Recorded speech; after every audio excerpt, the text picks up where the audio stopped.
Hello, everyone. I'm your host, Joel Bryce, and welcome back to another episode of Delta Waterfowl's The Voice of the Duck Hunter podcast. Today's guest is photographer and public lands advocate Sam Soholt. If you're familiar with Sam, you likely know him through his unique choice of vehicles, the public lands bus and public lands van, but also for the t-shirt company he co-founded with his brother Josh called Public Land Tees. Welcome, Sam. Yeah, thanks for having me on. Awesome. For those of you that are looking at this, I'm going to bring Sam in here real quick so you can see where he's at. So you are now officially on record. Perfect. I'll try not to do anything weird on camera.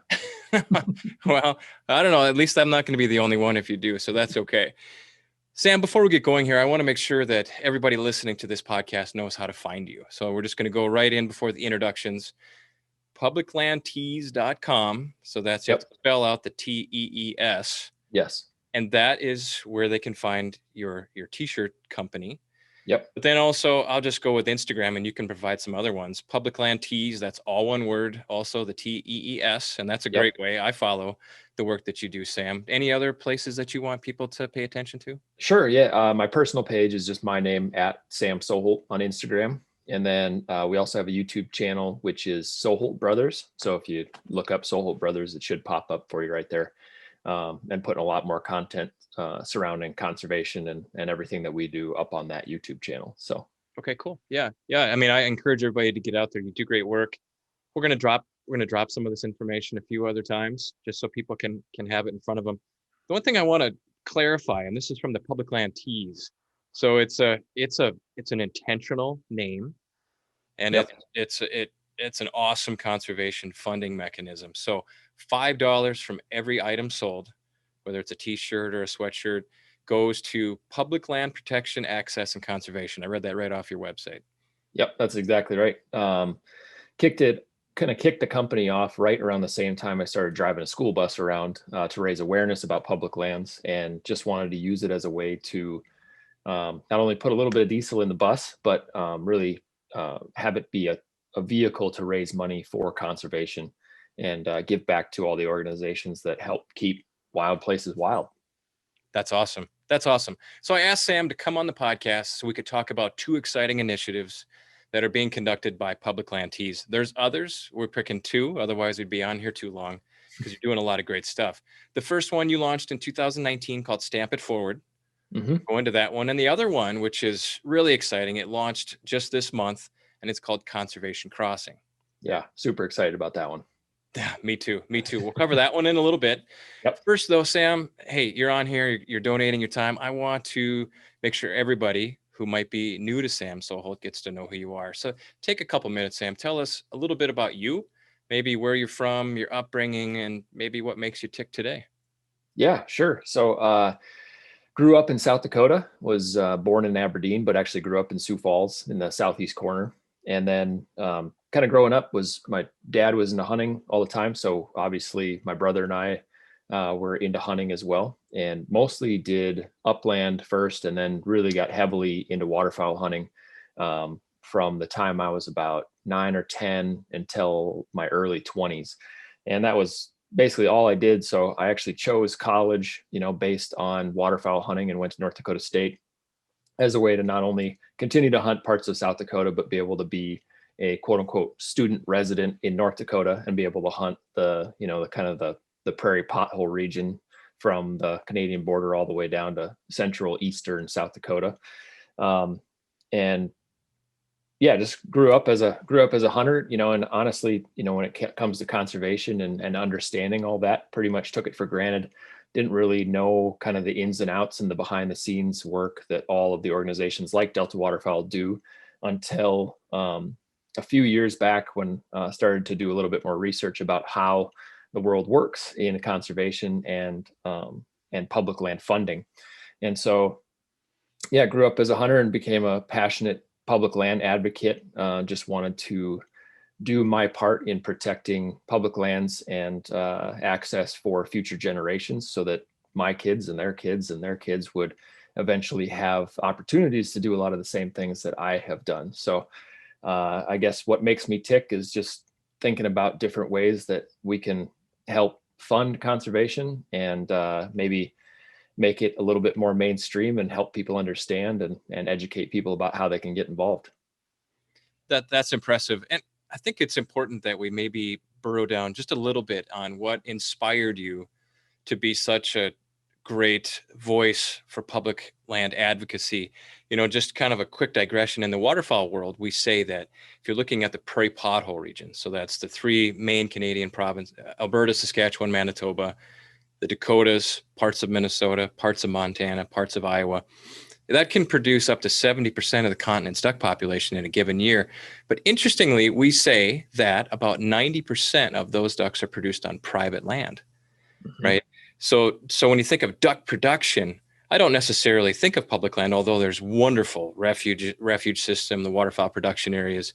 But when I think of public land, and I have received so many benefits personally as a hunter from public land, but public land to me, that is the core. I don't know. I'm not super political, but I call that's the core of being an American. That is to me, that's one of the foundations of the North American model of wildlife conservation. The public owns the wildlife, not the private individual. And so with that public land out there, it guarantees us all access to that public trust resource. So what was the moment for you to say, for crying out loud, you gutted out a bus and you built it up into this beautiful mode of transportation and advocacy piece for you? What inspired that moment?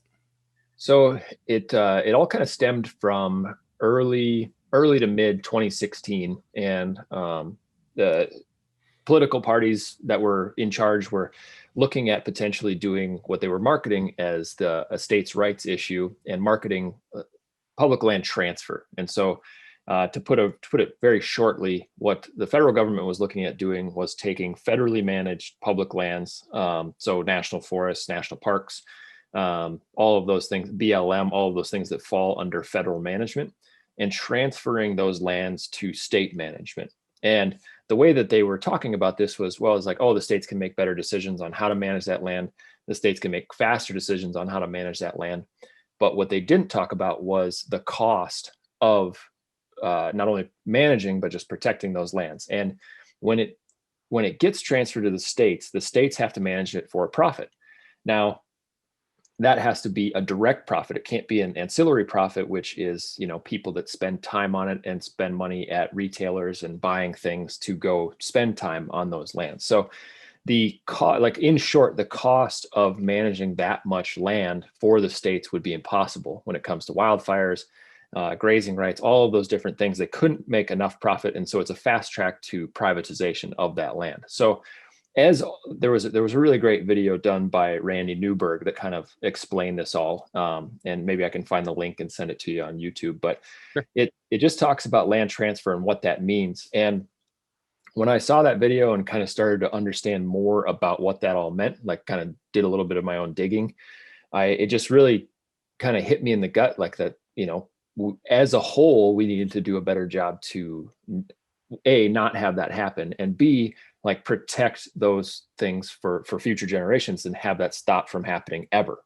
And so it was kind of a perfect timing, like, for me to do something different. I had done a lot of things in my photography career that had led me to a point where I was looking for kind of like, what am I going to do next? I became a photographer. I did a lot of things that I wanted to do.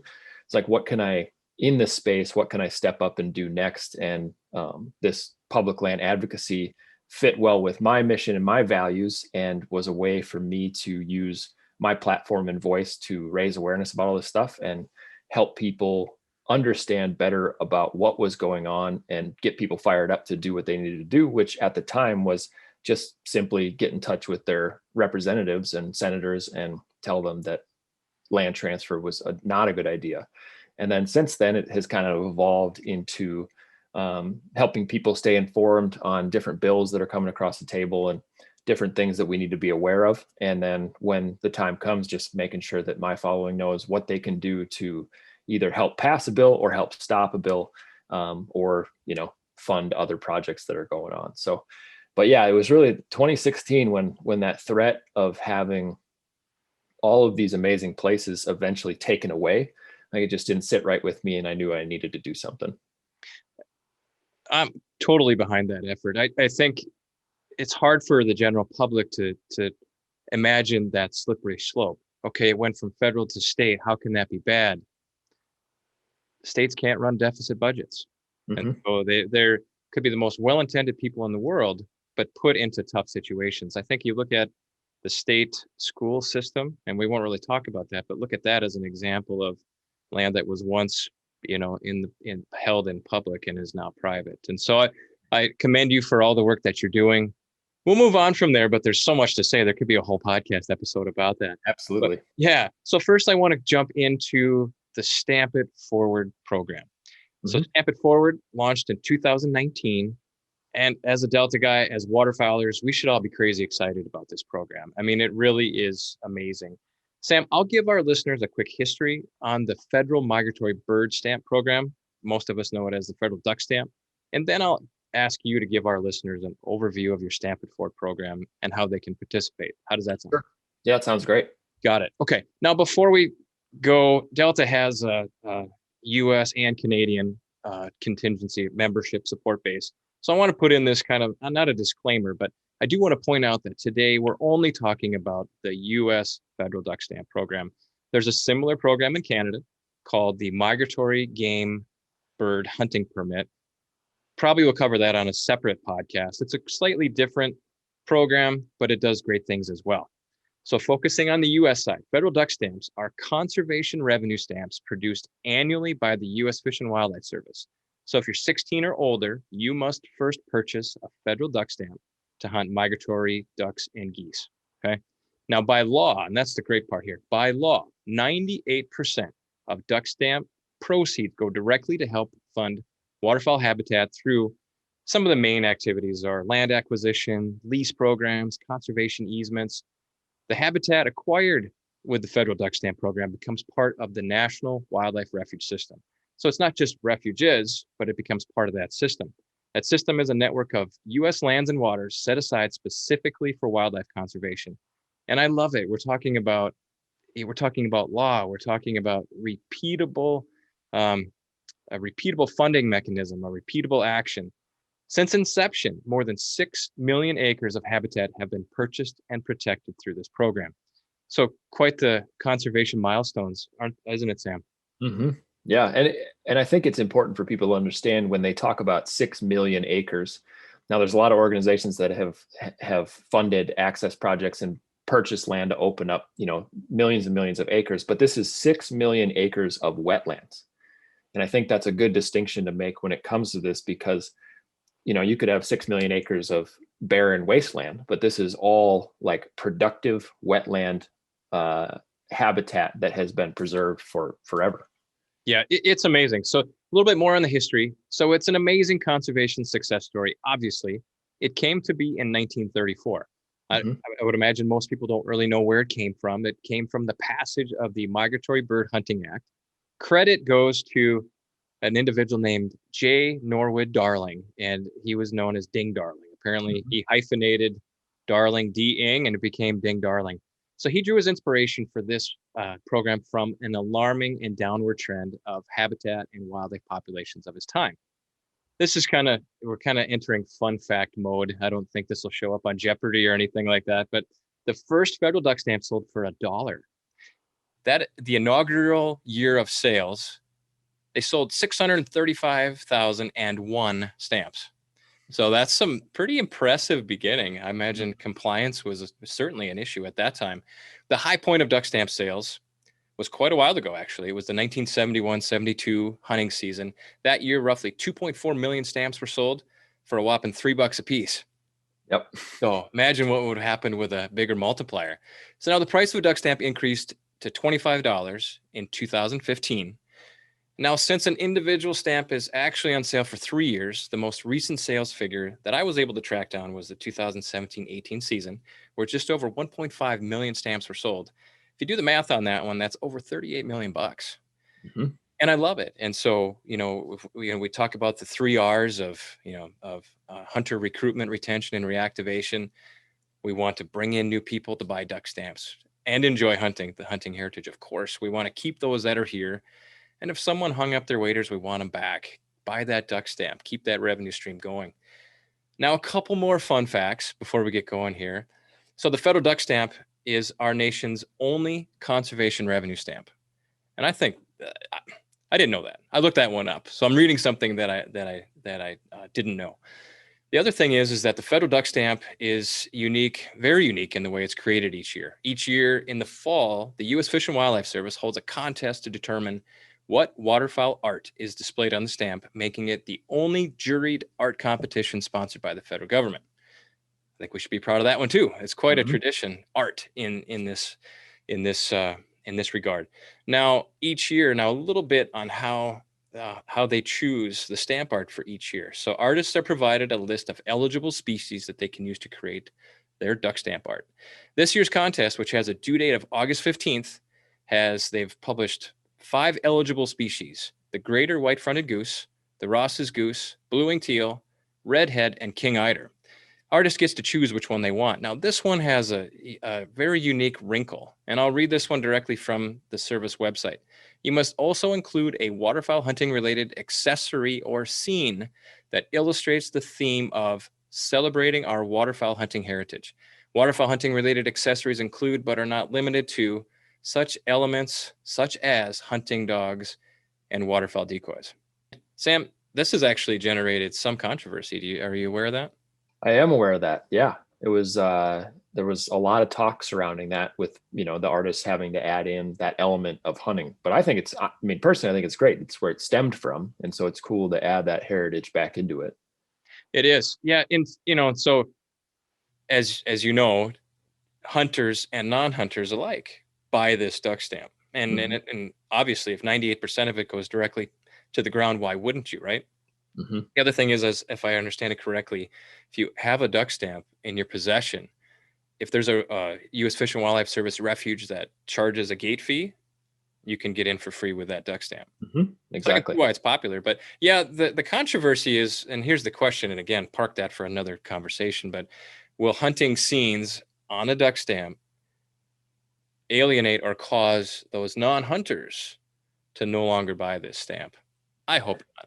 I hope not either. And I guess the stamp that'll come out in June, the winner, Richard Clifton, drew a bluebill, and his hunting theme in the new stamp that'll be coming out was basically a duck call on a lanyard that was floating in the water near the duck. So it wasn't like it was a hunting scene or a hunter in the scene. It was just a very simple, alluding to the fact that somebody may have been hunting out there at one point. So it was a pretty cool, adding that call into the duck stamp this year. It is. I think subtle and tasteful is probably the theme for all of us as hunters to keep in mind when we're interacting with the non-hunting public or promoting the positive attributes of hunting. Just not in your face. And I like that. It's subtle. And I'm totally behind that one. So, hey, after covering all that content, if people aren't fired up, they're not going to be. But tell us about Stamp It Forward. Yeah, so Stamp It Forward stemmed from, it took about a year for me to kind of come up with the concept of how we actually wanted to roll it out. It started as potentially, getting other people with large platforms just to talk about the duck stamp and explain how important it was, and to encourage people, whether they waterfowl hunt or not, to go out and purchase duck stamps. But the problem with that is you never get a tally of anything, and it's hard for people to get fired up or put a goal out there or whatever. It's hard for people to rally behind something if there's not they can't see what their purchase or what their involvement is actually doing. And so what we came up with was, I just simply got on all of our platforms, my platforms and Public Land Tees, and we asked people to send us money directly. And in year one, I just had set up a PayPal and a Venmo account, and I asked people to send me $25 or more. And with every dollar that we receive, we went out and we purchased federal duck stamps. And so it was just you didn't get anything in return. It was just a straight shot of money to conservation. And we didn't, keep anything on the back end of that either. It was just everything that we pooled together. We would go to the post office or we'd go online and buy more federal duck stamps. So in year one, we ended up raising enough money and through individuals and companies hopping on board. So we bought the initial 100 stamps, so $2,500. And then we had 5 other companies jump in and also match that 100 stamp donation. And then with individuals donating on top of that, we were able to raise a little over $25,000 and buy 1,000 duck stamps. Now on the back end of that, what we started to do is once we get a pool of stamps together, we start giving away the duck stamps with every item ordered on our website. So because we give $5 away from every item we sell, we were able to leverage one fundraiser for the duck stamp into another fundraiser to raise even more money by giving them away and then having $5 from every item we sell go back to conservation as well. So yeah, year 1, we did $25,000. Year 2, it was an even bigger jump. We went out and we bought the initial 200 stamps and dropped $5,000 on the initial buy, and then opened it up and had a few more ways for people to be able to donate, Venmo, PayPal, Cash App, and right on our website, you could go and make a donation. You would receive one of these Stamp It Forward stickers, not the t-shirt, but you'd get a decal for every $25 that you donated on the website. And this year we ended up buying 1,600, it was like 1,658 duck stamps this year. And so raised just shy of $40,000 this year. So a pretty solid increase between 2019 and 2020. So, but yeah, excited. We'll be doing it again this year in the fall. So super excited to see what we can push that to and the limits that we can take that to and see how much money we can raise for conservation. That's awesome. I do think the industry support, I challenge industry to do more. And so you have some partners that did more. And would you mind calling those guys out? Oh, of course. Yeah. So we did, the first 200. We did a cool collaboration with Boss Shot Shells, and they actually created, shipped their shells in, they have a wax canvas bag that you haul the shells around in. And so they did 2 things. They put our Stamp It Forward logo on the side of the wax canvas bag. And then together we came up with Boss's Cases for Conservation. And so they were selling, they went to old school paper hull shells in green, and then it had our Stamp It Forward logo on one side and then Boss Cases for Conservation on the other side. And $50 from every case sold was donated to us to buy more duck stamps. And so ended up selling 134 cases in 4.5 hours. And that was enough to buy, 260 whatever duck stamps from Boss. Savage Arms was on board for another 100 stamps this year. We had decked like drawer systems pitched in money. Onyx pitched in money. I should have the list in front of me. Vortex was one of them. I'm cheating. I have a list. No, that's perfect. Yeah. Vortex did another $2,500 for 100 stamps. And Tethered Tree Saddles. Yep. So in 2019, Tethered did a $2,500 for the program. So it ended up being pretty huge, and like the number of companies that jumped on board, plus a whole bunch of smaller companies were donating 10 or 20 stamps at a time. So, Quigley Outdoors, Quigley 4x4 did $1,000 this year for 40 stamps. Backwoods Grind Coffee did 10 stamps.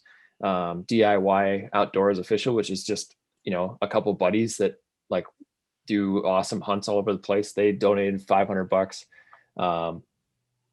Let's see, I've got it right here. If you're one of the Sam's industry partners that supported this, I put Sam on the spot. So you're going to have to, it's like you're receiving an award and you go, I'm going to miss someone. So that's no. So I've got it right here. So another cool one was Donnie Vincent. So through another program working with Mountain Dew, he put together a donation to Pheasants Forever, but he also took money and he donated $5,000 to the Stamp It Forward project. So Donnie Vincent did 200 stamps. Let's see, Shields Outdoors did $1,750 this year, and they're hoping to make that a bigger donation next year. It was just 4 different stores that donated to the cause on that one. So it was the Hunting Public did a cool collaboration. So they did a weekend of t-shirt sales, and I think they did $5 from every shirt that they sold. They donated to us, and that ended up being $1,250. So the amount of like industry support that got behind it this year was pretty incredible, and just want to thank all of those individuals all of the companies that donated, but definitely all of the individuals that really stepped up this year. I think we've got, it was like almost $10,000 from just individuals that had donated this year. That's impressive. It really is impressive. Now you have the Stamp It Forward t-shirt that doesn't, that's a promotional t-shirt. Again, $5 goes to conservation. I have to point it out. I forgot about it. So I have set up. Oh, that's the antelope run. So $5 for that one too. So you can get that on Public Land Tees. I hunt lots of things, including antelope. So I thought that one was pretty cool and unique. So I had to get it. Yeah. Well, we appreciate that. Yeah. And it's good to know, like, really, go out there and get some of these t-shirts and, promote conservation, through that action, and then promoting other people to buy those t-shirts. So that's pretty cool. Yeah. Anything more you want to say on Stamp It Forward? No, I think that pretty much covers it. Just anybody who's listening, be on the lookout for the 2021 program when we get that rolled out later this year. Okay. So as a customer, I'm sure people are excited about the multiplier.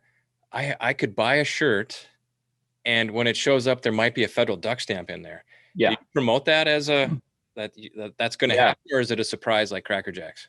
No, we promote it. Like typically we launch the program, and then we pick a specific date about 3 weeks after we launch the initial donation period, where we start giving away stamps. And kind of what I encourage people to do is, make a donation first and then come later and buy a shirt. But if you're on the website when we start giving them away, come in, make a donation on the website and buy a shirt. So you're basically paying it forward to the next individual, because you're going to get a shirt or get an item with a duck stamp. But if you make that donation, we'll go out and buy another one. Well, this is good. This swims in the same direction with Delta. So I'm really excited. We're on record as encouraging people to buy 2 stamps.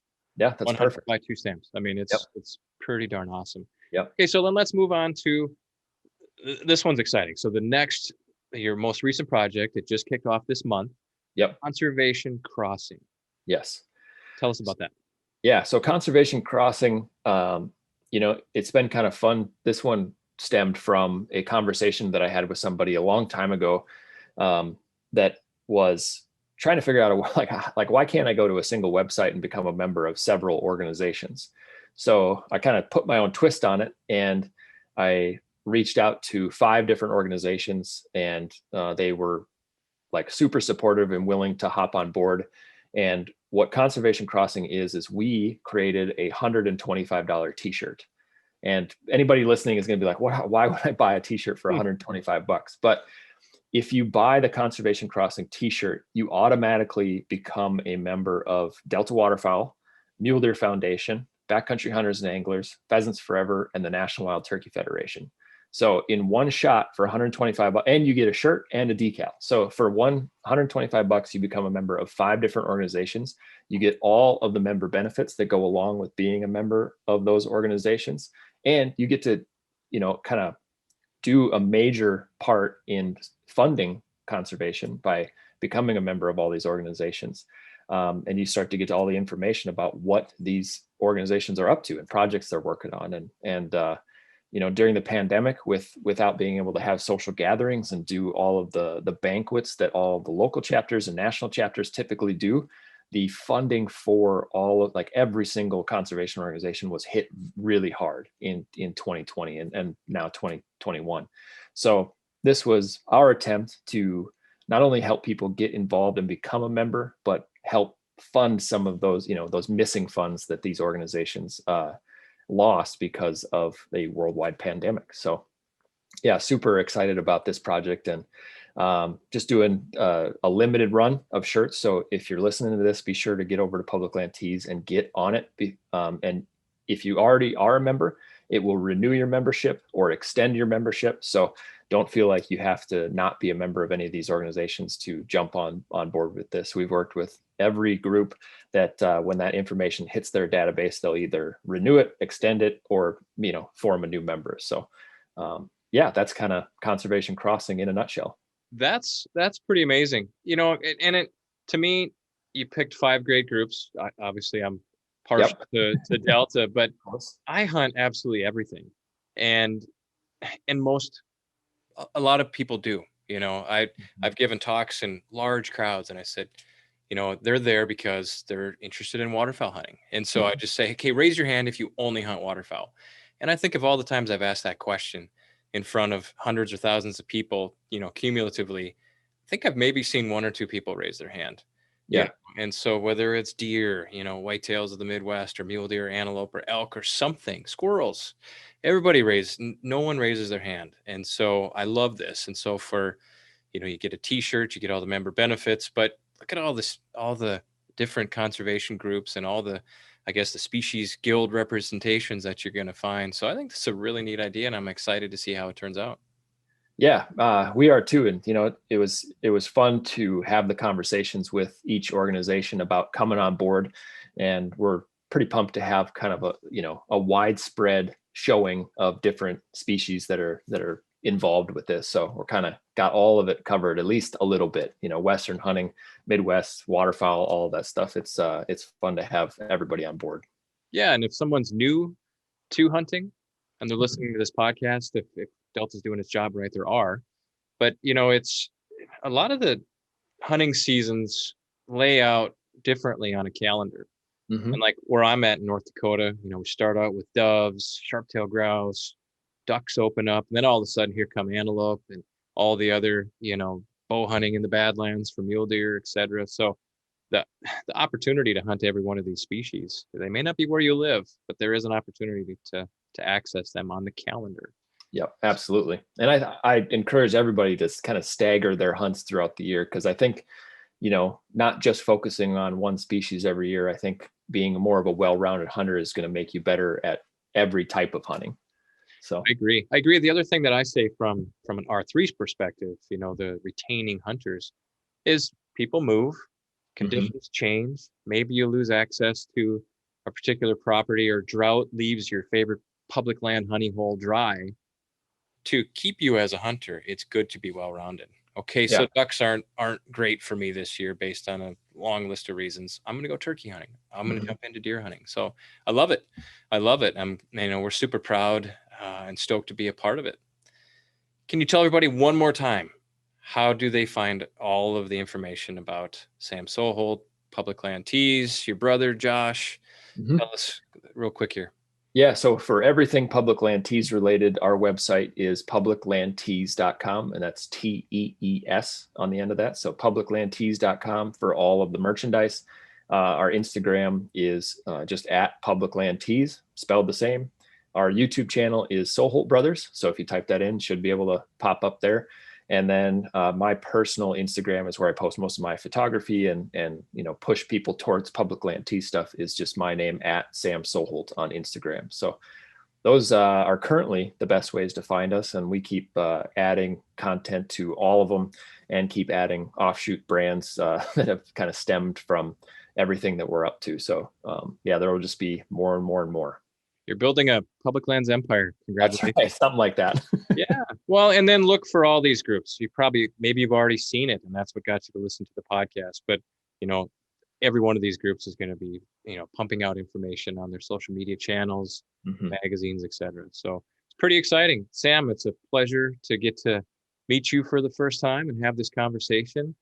I can't thank you enough. And again, publiclandtees.com, get on there and make some conservation investments, buy 2 duck stamps, support the program. Anything else, Sam, before we say goodbye? No, just thanks for having me on, and thanks for letting me kind of nerd out about conservation and help educate a few people that may have learned something today. We're all conservation nerds, so thanks a lot, Sam. Yeah, thank you. All right, take care.